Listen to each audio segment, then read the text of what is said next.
There's been some real serious times in Herbalife for me when I felt like saying, hey, that's the end of the deal, okay? Why would it be worth it for me to keep doing this, okay? There's been plenty of times for me like that in Herbalife, okay? When I had my very first meeting and I had the baggie full of powder and I was telling my best friends, and let me tell you something, these guys definitely hurt my feelings.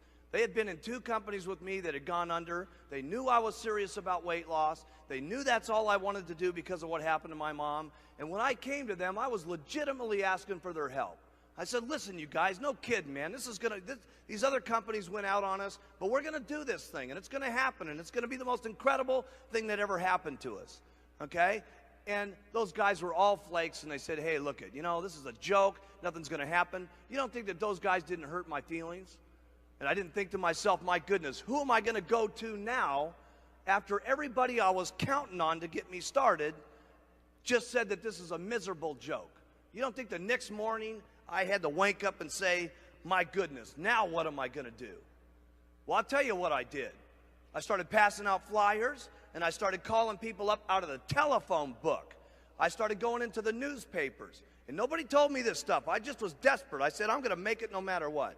And I got the telephone book out, and I started calling people out of the telephone book, and I made up little excuses to talk to them, okay? And then I would call people right out of the newspapers that needed jobs, and I'd say, listen, I'd called Joe in there. He says he was a gardener.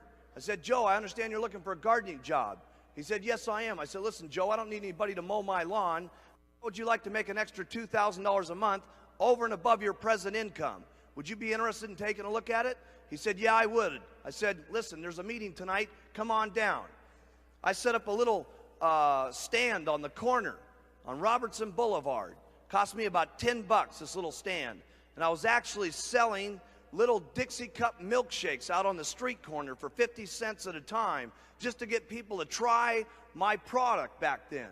Okay? Here's what you do when it's disappointing. Here's what you do when it doesn't look like it's going to work. Here's what you do. You do what it takes. That's what you do.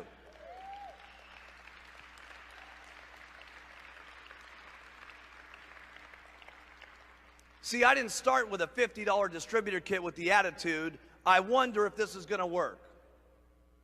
I hope it's going to happen. No way.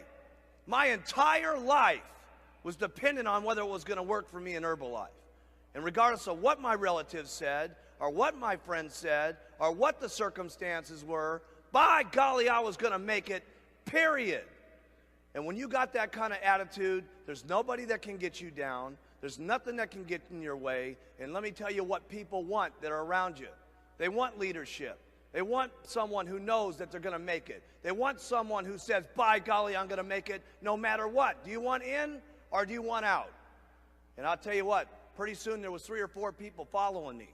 And pretty soon there was 6 and 7 people following me. And pretty soon there was 20 people following me. And my goodness, after this last couple of days, look at what's happening. And let me tell you something. Couple, 2 or 3 years from now, we're not going to be able to have enough stadiums in the United States to hold people to make this thing go.